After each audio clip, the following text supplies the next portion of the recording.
Welcome to the Infertility Feelings podcast, where today we are talking about intimacy. I would say intimacy and boundaries are probably the two least favorite subjects to talk about when it comes to infertility or anything. Let's do a quick word association game where I say something and then you say the first thing that comes to your head. That'll sort of like warm us up. Oh, okay. And we'll just see what's inside Jesse's brain today. Oh, dear. I know that I'm wearing double resilient. Okay, if you're listening first to me, thing that's coming to your head, resilient. Powerful. Okay, the next one would be water balloon. Summer. Popsicle. Summer. Beach. Summer. Get a little bit more eclectic. Let's switch it up here.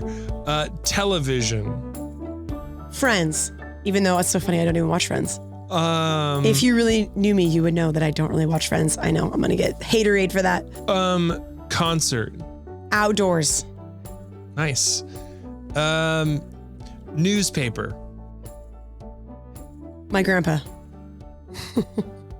He would read the newspaper every day. And when I spent the night at his house, he would have to read the newspaper before he made breakfast. That's what he would do. So that's what it reminds me of. Most important moment in American history. Good God. I don't know. Window. To look out. Breeze. I think breeze, because I love a cross breeze. Main Street. Best street in the world. Intimacy. Blank. Scared. Wait, what comes to your mind when you think of intimacy? And can you think of a neutral thing that's not controversial, that's in American history, most important in American history? Yes, the American Revolution. Okay. See? Okay. Nailed it. Sorry if you're English. I guess it's kind of a controversial. See?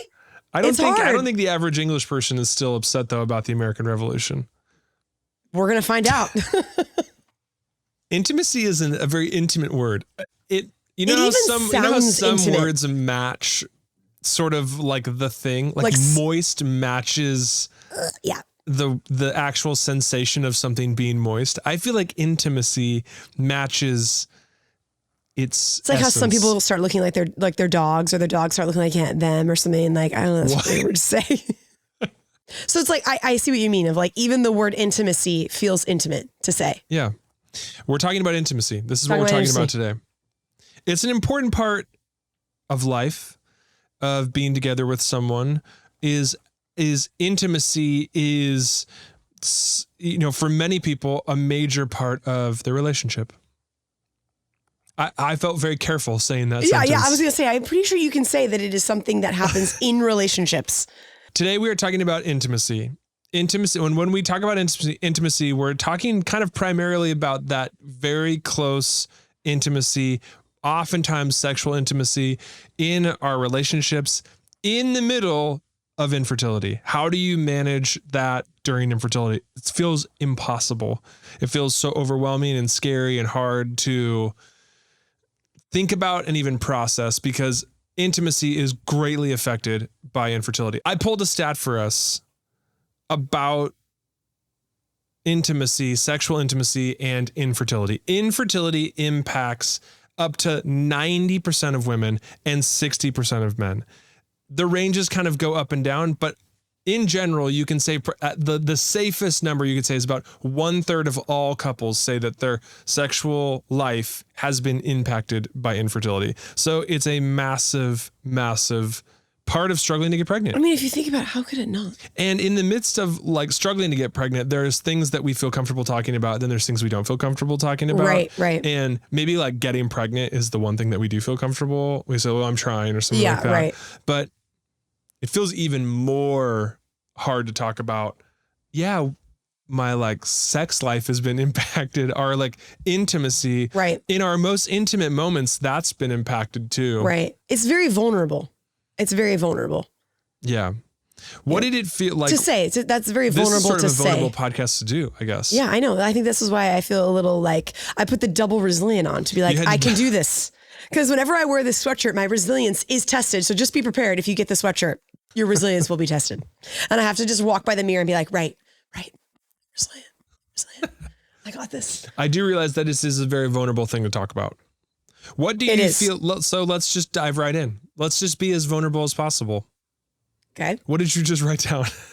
I said, let's be as vulnerable as possible. And you immediately wrote something down. I need to know what you wrote down. Well, what you said about it impacts, I was thinking about it. This isn't necessarily super vulnerable, but it was just popped in my head of just when you're doing the act or when you're having sex with someone. I probably shouldn't say doing the act. It's like, that sounds so like brash, but it's like when you're having sex with someone, the intimacy can come out of not really, for me, not really thinking about anything else. Being very carefree, very in your body, very connected to this person.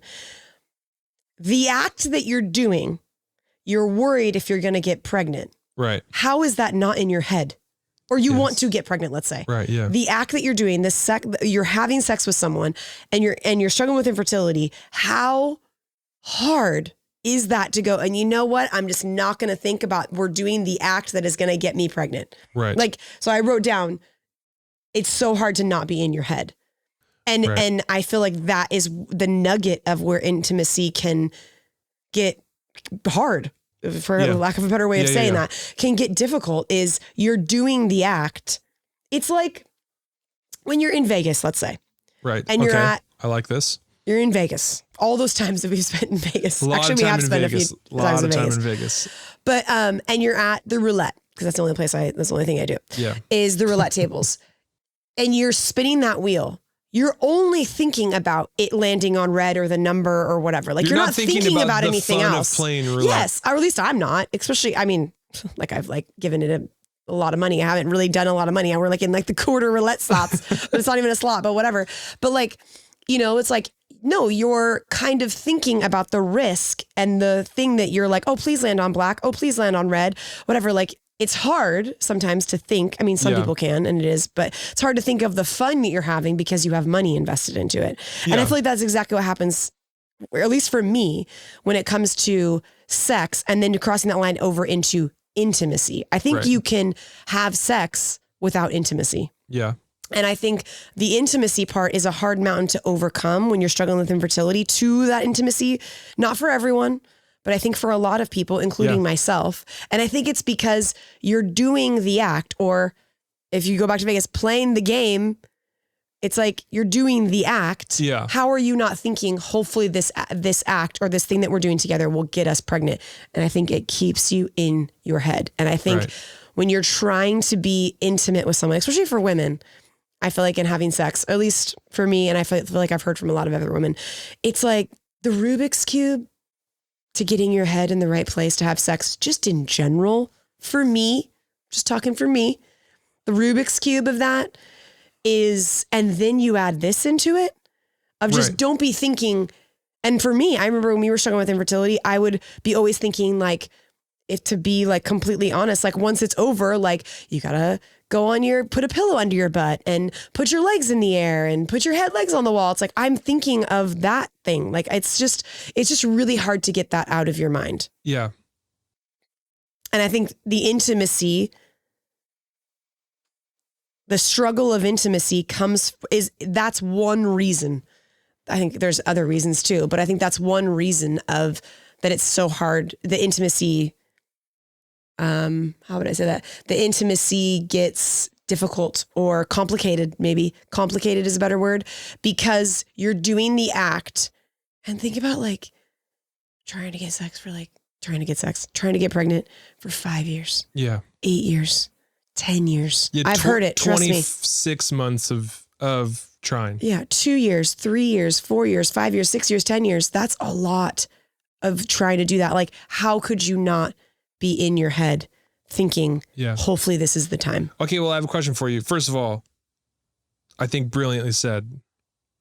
I really like how you say that we can have sex without intimacy. You know? Yeah. In a way, we can also be intimate without having sex too. I think in our relationships. And I think,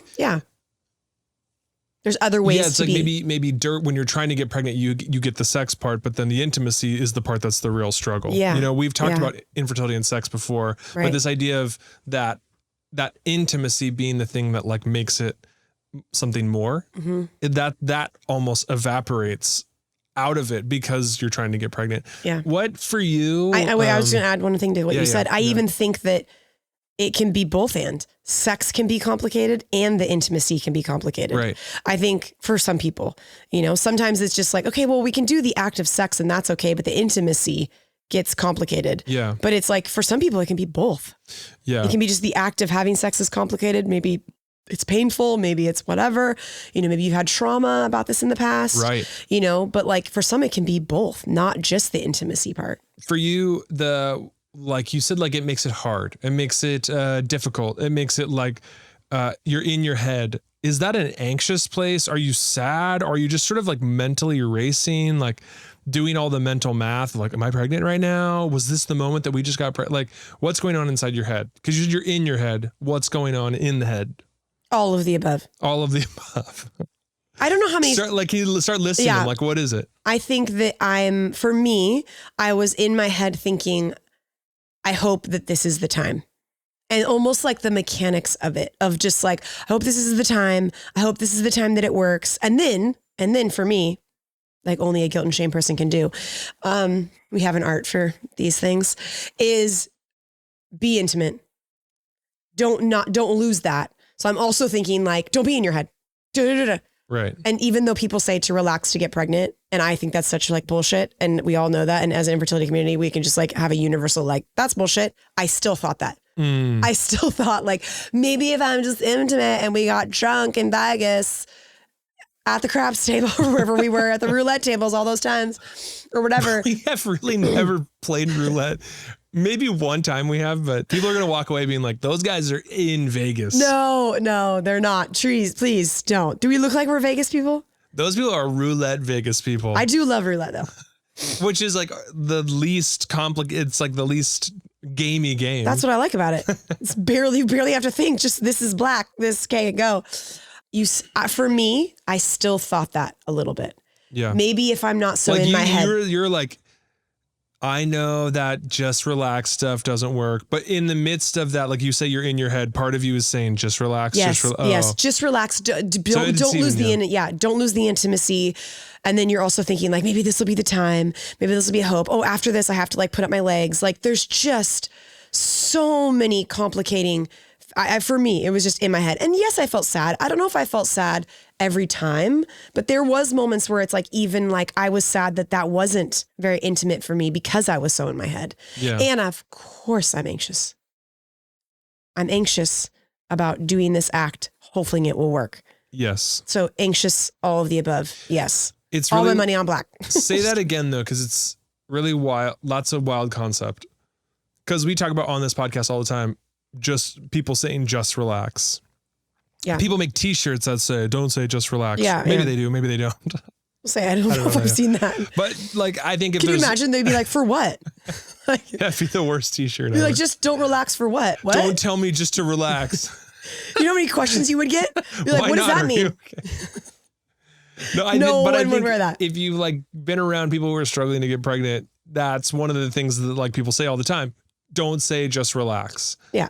But are you saying that in the midst of like this most intimate moment where we're trying to get pregnant, you're still thinking just relax? Yes.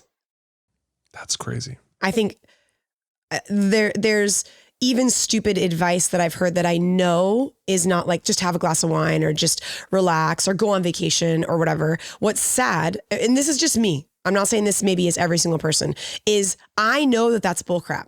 And I think as an infertility community voice, we could all say that's bullcrap in one swoop.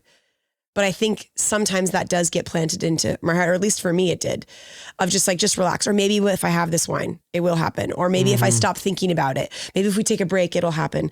Maybe if whatever, maybe if we do go on vacation, I'll be less stressed and it will happen. Like, it's like, I don't know how we got on this subject of like stupid crap people say, but I think that for me, that was one of the ways it came out was, even though I knew it was bull crap, Yeah. And I knew it was stupid advice of like, well, diagnosis. So can't relax. Right. Low ovarian reserve. Right. Can't relax. It wouldn't help it at all.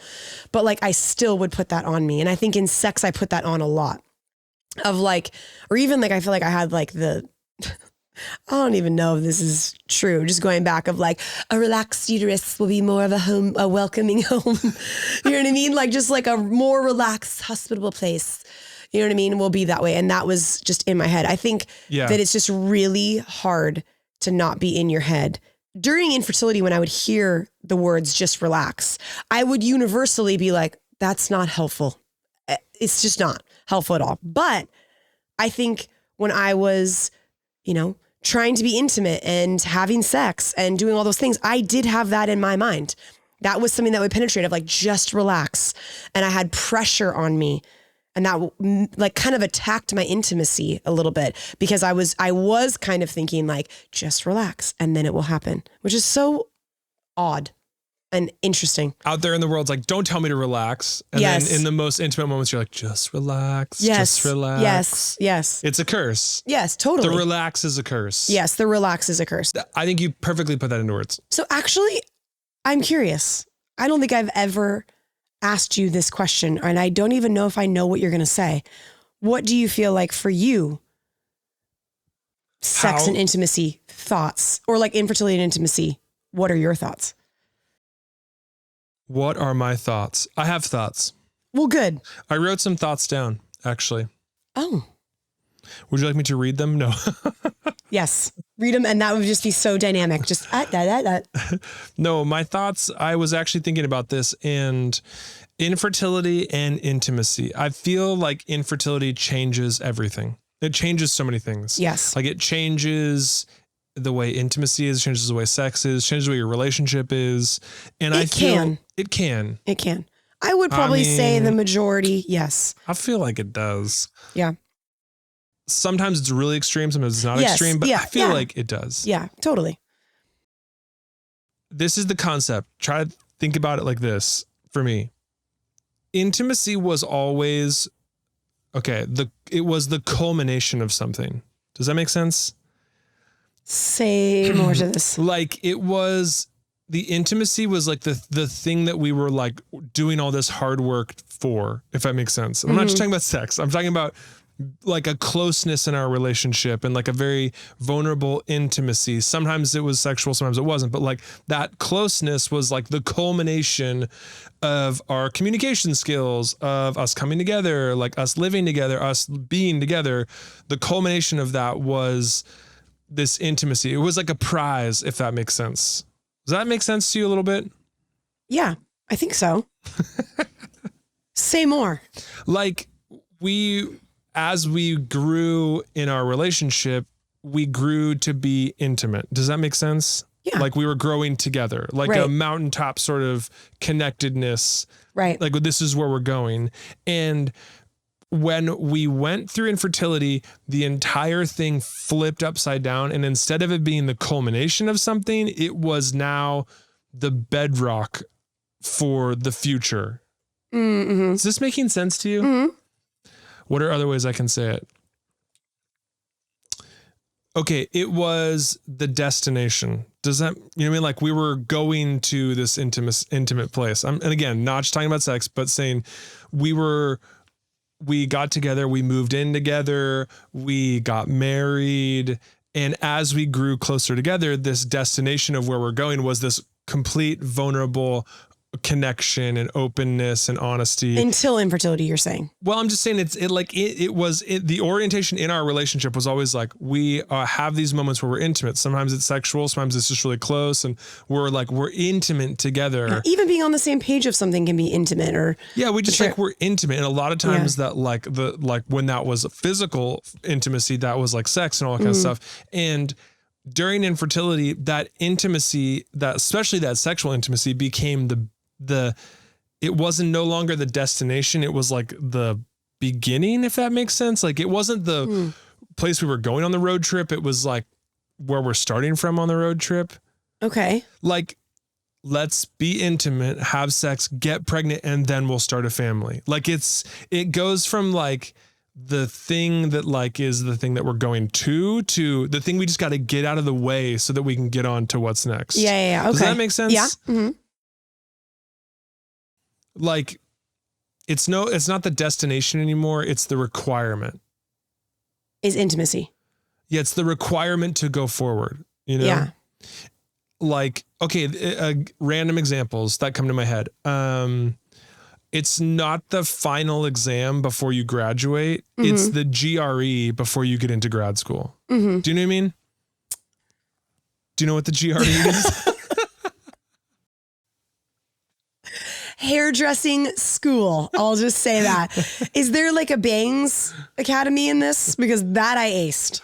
Freaking love cutting bangs. Like think about like the last test, the last thing that you do. I was a hairdresser. This is why I said that. If this is out of context. The last thing you do in high school, you graduate. It's like this thing that we're working for is graduation, and it's awesome. It's fun. It's this celebration and wonderfulness and all these great things.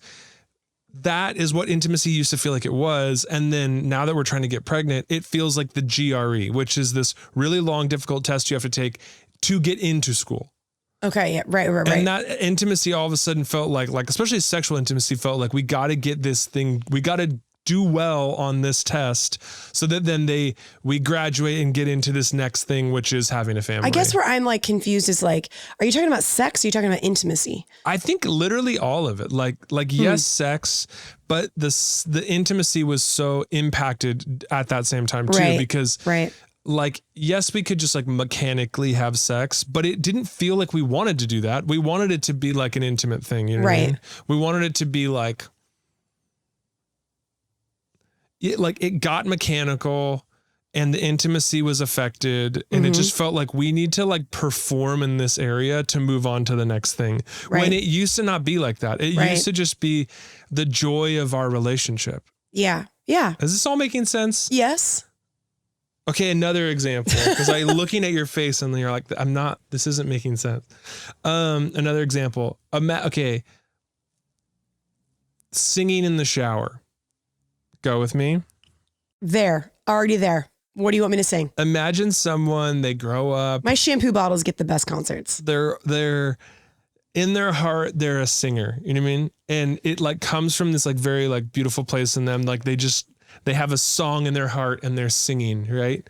Like I think about someone who's just like always singing, maybe they're in the church, whatever, and then they're singing and it's wonderful. And everyone's like, wow, you're such a great singer. And then eventually that person is so good at singing, they're like, you should get on stage and perform.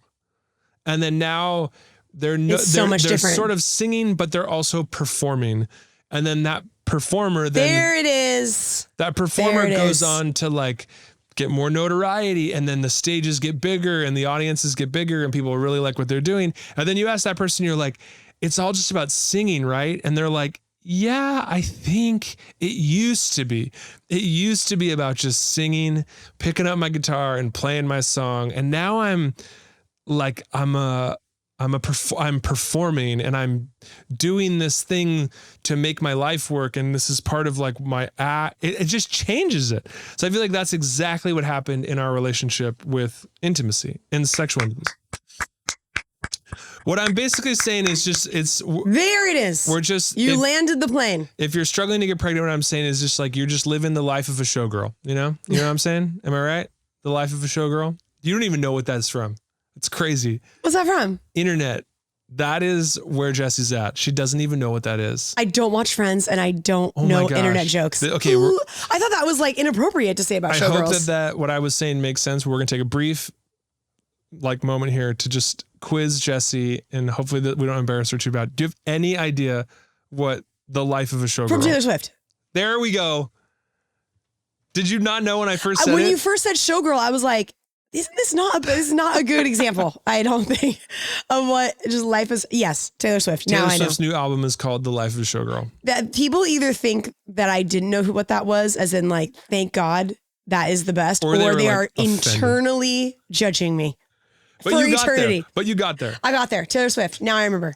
I mean, I'm not like a huge, I'm not a total Swiftie. Really? It doesn't look like it at all. But I mean, like, I think she's great. Yeah, but I'm not like mega fan, but I feel like actually like the commentary, I don't know really that much of that album is actually like exactly what I'm talking about when it comes to intimacy. It's like, she's just a girl who wanted to sing songs and she came out full on stage every night, performer, people all up in her business. Everyone knows about her life. She's just like the life of a showgirl. Like, this is who you are now. And I feel like that's what happens when you're trying to get pregnant is. I had no idea that was all about that. I had not a clue. Nope. Not a clue. Jesse. Jesse's still listening to No Doubt from 2006. Am I right? Hello. Want to see him at the Sphere? Sphere? The Sphere. I can't say that word very well. Sphere. The Sphere.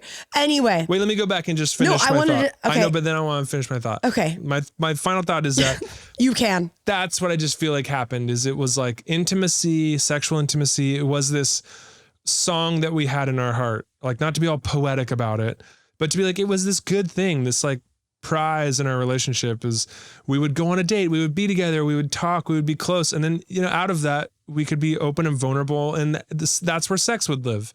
And then you go through infertility and all of a sudden you're on stage. Not that there's people watching, but in a weird way, there's like a doctor who's telling you when to have sex. Your mom's thinking maybe, when is this going to work for you? You tell your friends you're trying. So like, oh, I heard you're trying. You're like, all of a sudden you're like, am I on stage now? Right. And then when it comes to the actual act, you're like, you better hit an A minor right now and remember your chords because you're on stage. Like, this is no longer just you singing in the backyard. It's like the concert's on and you got to do the thing. And I feel like that's where you're like, I'm stressed, just relax, be in the moment. And then you're like strumming, you're like, I'm freaking out because I'm like, is this good? Is this going to work? Like, am I doing it? All of that pressure changes intimacy. It just like, it changes like that young person just singing their song. They're all of a sudden they're like, now I'm freaking Hosier and there's 400,000 people in the audience. I don't think he's ever played to that big of an audience. I was going to say, that was a pull. I do like Hosier. Kind of, I think. This is not about that. No, I actually feel like that I wanted to change your example a little bit of like, almost like singing in the car. Like singing in the car, you full unabandoned, or at least me, I'm like full abandoned. Maybe the shower is better because you're actually 100% alone. I'm even thinking like, if you go to like a stage and now you're singing in front of people, you're not only just now singing the song, you're thinking about all these different factors. Kind of goes back to what I said. Like yours was like, there's pressure and there's people in the audience, which I agree, but that's just one. Yeah. That's just one of the factors. Now you're singing in front of a crowd and you're thinking about the lights and you're thinking about the stage. You're probably thinking about what you're wearing. Yep. You're probably thinking about, am I hitting this right? Is the band on cue? Like there's just so many other things, I think, and having your livelihood is at stake. Like this is now not something that you're just doing for fun and like, this is just my expression. Yeah. All of a sudden it's like, if this doesn't work, like you don't have a career. It feels like, if we can't figure out how to have sex to have a baby, like if we can't do that, like we can't have a family, and all of a sudden it's just fundamentally changes. It's funny. Think about putting that pressure on somebody on stage, how much that would change their performance. Like, just think about that. If you thought like, this is your livelihood. If this doesn't work in this concert, you're not going to have a life that you want to live. I think that's what happens to those performers is they get on stage and they have to show up. And that's why 10 years down the road, they're like, they are just like, you look in their eyes and they're like, what just happened? Like I love singing. Right. Is that what I'm doing now? Like this performing thing is so different. That's what I feel like it fundamentally changes sexual intimacy and intimacy in general, trying to get pregnant because it's a fundamentally different thing. Right. You're doing this so that you can move on. Right. It's no longer this like destination you're going to. It's the starting point of the future that you want. I think also vulnerability is something that just gets complicated again, hard to do, exhausting to keep doing and being vulnerable. And I think intimacy is vulnerability. I think that is what it is being vulnerable. And so that is also something that is really really hard to keep up when you're struggling with infertility of like being vulnerable. I feel like with you, it's like, I have some thoughts of like how I want to do this journey. Like, are you going to be on the same page of me? Like, you know what I mean? Like vulnerability is just hard to do as human beings in general. And I would say that vulnerability and intimacy are almost one and the same. Wouldn't you say? I would say, intimacy is a vulnerable act. Like they're almost identical. Yes, yeah. Right.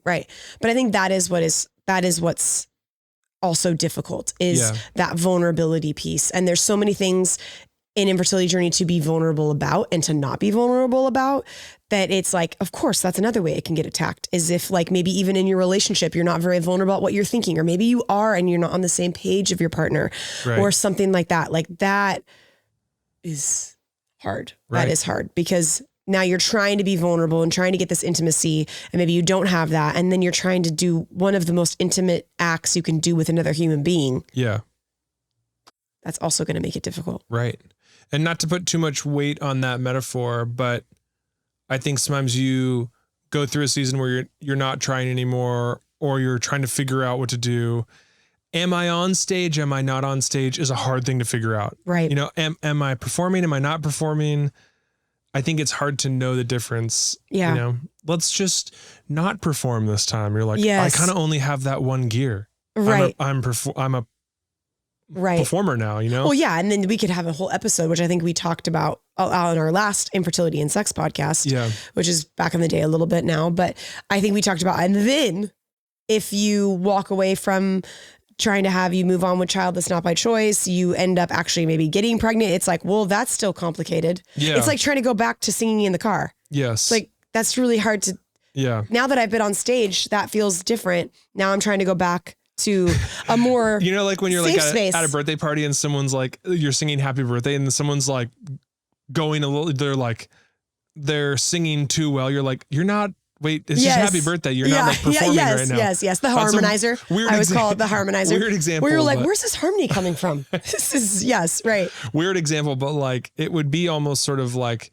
putting that much pressure on that moment, that intimate moment. Like it's like you're performing. You're like, oh, we're not on stage anymore. Like, I don't know how to take it off. I don't know how to get back to just the enjoyment of this. Yeah. And especially if it has been. That's I feel like a huge part. Yeah. How do you get back? Yeah. Cause I was to say a lot of it for me, at least, was very mechanical. Mm-hmm. So how do you turn that off now and be like, now I'm going to go back to intimacy. Yeah. Now I'm going back. It's like, it's hard. It's hard when you've, done, had sex with someone and had that be that way for so long. It's hard to not just be like, okay, going back to intimate. It's like, it's really hard to do. I think you have to actually put work into reclaiming it. Right. I don't think it's going to just happen naturally. Like, I don't think it's just going to sort of slide back into everything back into the way that it was without trying. I think you have to put dedicated effort. And can we just say that intimacy for some people also can just be difficult without infertility? Yeah. Or not. Like intimacy, I would say, is a harder thing for me to overcome sounds like whatever, but like embrace when I'm having sex. So it's just like, it also can just be difficult just in general without the infertility piece to it. Right. Especially if you've had trauma in this area, especially if you've, been abused or something, it can be really hard to like overcome that. And I just want to say that I see you if that is you, that sex is already a complicated thing, maybe right out the gate. And intimacy, intimacy is not a neutral topic. Yeah, no. The average person isn't like, I don't have any thoughts about intimacy. Right. So especially sexual intimacy. Right. Like no one's coming as a blank slate to that. Right. So you've probably, if you've gotten into a relationship where you're being intimate and you're having sexual intimacy, you've already had to like figure out a lot, and you've already come to a lot of like, or you are figuring out a lot, or you're trying to figure out a lot. Right. Then you add this, the stage lights are on you, and then all of a sudden one day they're off. Right. Like, what on earth? What happened there? Right. Right. Yeah. It's like you're like a singer who's not on stage anymore. Like, I don't know how to sing anymore. I can't like, it's all, I have like, you have to almost like find your voice again. Right. Right. I think that takes work. It's not just going to come naturally. Yeah. It's like when Shania Twain lost her voice. Yeah. God, I feel like a woman, Is that what it is? Man, I feel like a woman. Man, I feel like God, a woman. I feel like a woman. I don't know. Isn't that what it is? Man, I feel like a woman. That is such a man way to say that song. Man, I feel like a woman. Man, I feel like a woman. Didn't They said she they lose have her that voice gift. for a long See, I time? know that thing from the internet. I know that thing when Shania Twain says that I feel like I can kick a door off its hinges. I know that joke. And I do feel that very deeply. She lost her voice for a while. She lost her voice for a while. Or like, and she didn't know what to do. Or like, And she had a full identity crisis. Literally. Don't even get me started. Celine. We need our Celine moment. I've on never the Eiffel Tower. I've That's what we need. never cried more in a singing situation than that opening ceremonies and her on that goddamn Eiffel Tower. And she nails it. Talk about reclaim. Even if you are not a Celine Dion fan, fine. That performance, don't even get me started. That is like beyond, especially when you know her backstory of what it took to get there. Yeah. Like, you don't even be a fan. You're just like, this is just amazing. I remember my brother said when we watched it, I'll never forget, I'm like bawling in the corner. We had him over for opening ceremonies. I'm bawling and he just goes, man, is that woman all lungs? Like, she just is like, that was just such a statement. Yes, but that's what we're trying to get to, back to.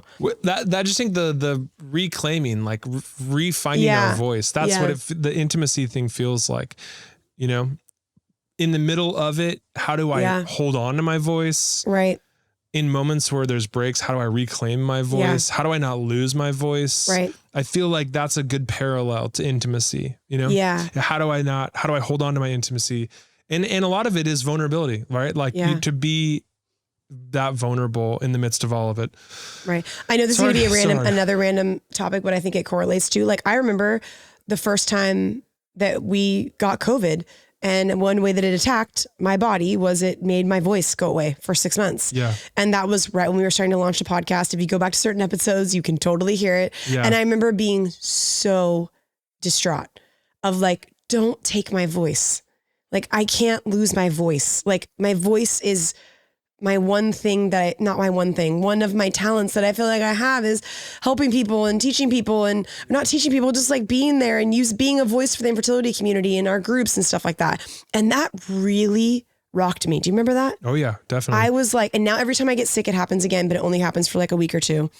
And it's like, but it reminds me of that time. It's like losing your voice. And I feel like that is a parallel to what we were talking about. Yes. Of just like with intimacy of like, that rocked me. Like, it did. It was and it was really hard for me to get the confidence back, you know? Right. Which is the same I think thing. That's the perfect parallel. And I would say from all of the work that we've done, the thousands of people we've seen walk through infertility, all of our life, what I feel like I've seen is the reclaiming, holding onto your voice, finding your intimacy, finding your vulnerability, reclaiming all of that. You have to spend time doing it. Yeah. Because it won't just happen naturally. And it's so funny. It still affects me now. I don't sing as loud as I used to. Yeah. I don't talk to you in other rooms. I don't like, if you're in the kitchen and I'm in the living room, what do I do? You say, I'll wait till you come in. Because I can feel that I'm pushing, like, it still affects me now. And I think that is perfect of like intimacy. It can still affect us even afterwards. Like, and it's work. And it also, I think, is just grief too. I think there's grief in there of just like grieving that is something that can get really complicated when it comes to infertility. Yeah. You know, I see you have to spend like that. You have to spend a lot of time trying. Yeah. You know? Yeah.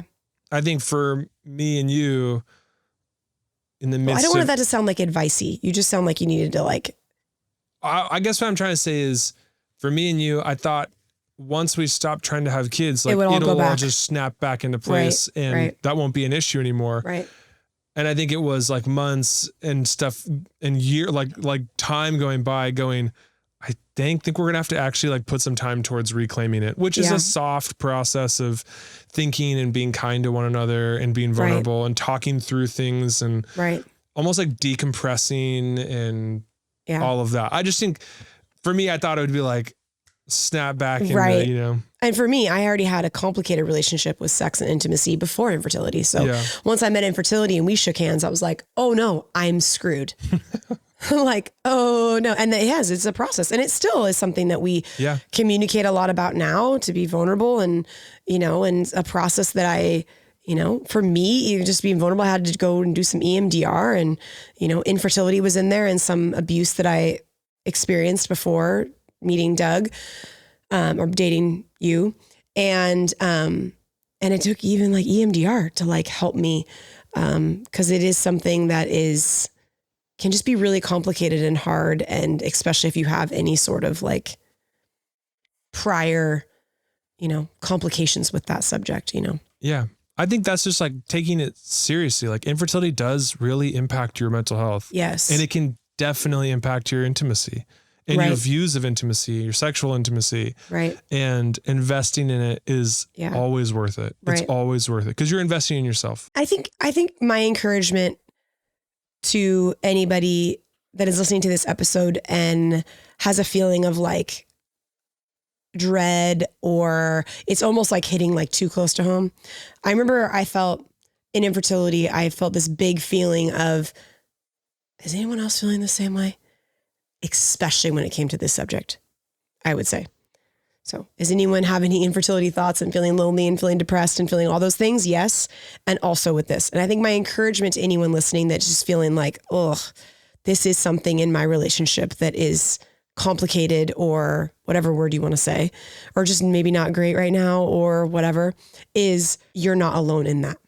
That's all I'll say. Like, I don't want to give some like thing of like, there's always hope, because for us, it's like, it's still something that can be complicated and still something that we have to work through and talk about. And of course there's hope always, but I'm just like, I see you and you're just like not alone. And I've absolutely been there of like, it is complicated, and maybe not wanting to do it because that also feels like, oh, here we go again. We're going to be trying again, or doing it just for the act and just to try to get pregnant. I remember that too. It was like, I don't really feel like doing this, but I'm going to do it because I really want to get pregnant. Like, just all of those things. And then for me, I really didn't like that because I felt like I was forced in other situations to be intimate with people and I didn't like it. So that kind of like triggered that of like, I don't want to do this. I'm not listening to my body and I'm respecting my body, but I want to do it because I want to have a baby.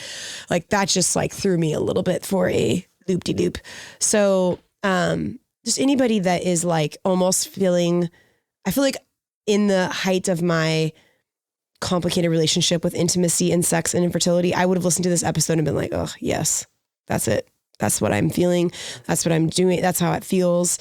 And almost feeling a sense of like, ugh, like, a little bit and sad. And I just want to say that you're just not alone. You're not alone in any of those thoughts, any of those feelings. Of course there's always hope. Of course, you know what I mean?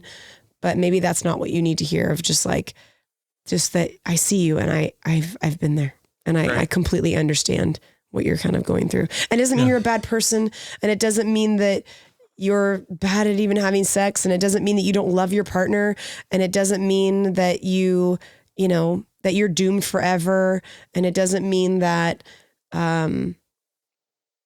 it's always going to be this way, and it doesn't mean that you're bad or you're doing something wrong. Imagine you were in your car singing, or in the shower singing, and you were a singer, and then you went on stage. You're going to be thinking about so many other things. There's so many more complicating factors, and just to like give grace to yourself that it is complicated. And maybe even just with your partner, start there. Like if you wanted to, like, this is a complicated thing for me. Like that's totally what I was going to say. Yeah. Yeah. Like this is a complicated thing for me. To me, like if you walk away from a conversation like this, I think that's kind of like the healthiest starting point, just to even bring up. I feel like our infertility has now I feel like our intimacy has now a lot of pressure on it. Yeah. There's a lot of stage lights on our intimacy. Right. And that is really hard for me right now. And even just acknowledging that, I think, is it's a huge step. Yeah. Not to overcomplicate or oversimplify it, but just starting there of saying like, I don't want it to impact our intimacy and like our life and this like very special thing that we do.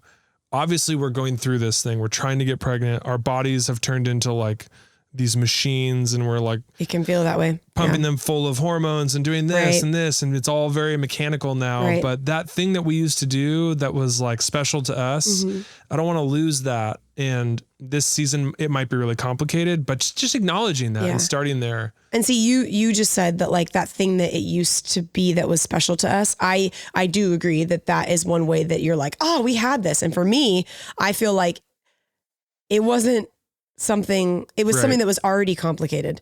Yeah. And now this makes it even more complicated. And it makes me feel even worse. Yeah. I already felt bad. And now I feel worse that this thing is in the way of. So to even maybe update what I'm saying is, but that's okay. I think for some people it is that their intimacy was strong and in their sex life or whatever, or, that was something that wasn't a problem for them. And now this is making it a problem. But I think for me, it was already complicated. And now you're throwing me on stage with lights and a band and people in the audience waiting to see if this is going to work. And it's like, so you're saying like I already had work to do in this area and I was taking my steps and doing the work. And then now you threw me on stage and now I'm off stage and now I not only have to do the work that I was doing and now I have to do this work. That feels overwhelming. I think just being honest about that with someone with where you're at. Yeah. Yeah. I think for some, it can be something that is something that is not complicated for them. And then infertility comes and it makes it complicated. But I think there's also another camp of like, this was already complicated. Yeah. And now this is even more complicated. It just adds fuel to the complicated fire and the feelings and all that. And especially when it comes to trauma or it comes to anything that you've experienced with that, it's like that even. Yeah. I think it's just, how can we get back to intimacy? The way that we have, are intimate.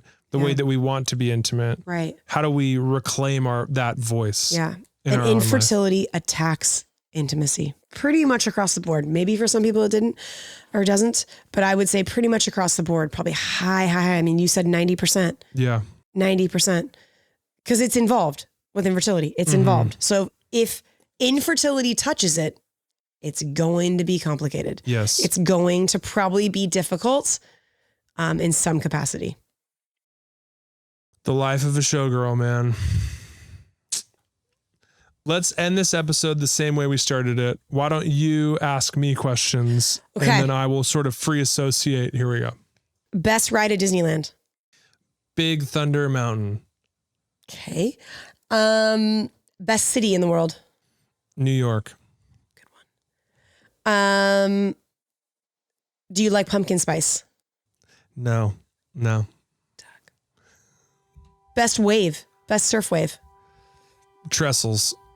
Southern California. Favorite time of year? September 25th. After your birthday. Your birthday's September 13th. 2 weeks after your birthday is your favorite time of year? Yep. I love September 25th.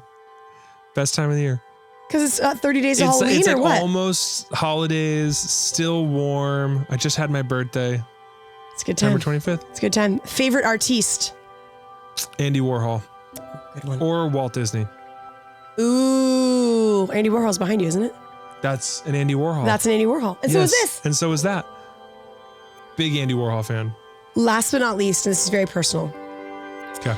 If I was a worm, would you still love me? Even more. Unconditional. Unconditional. A worm. The Heidi Klum worm. You be still loving me? You be still? Yep. I'm in. You'd want to still be intimate with that shit?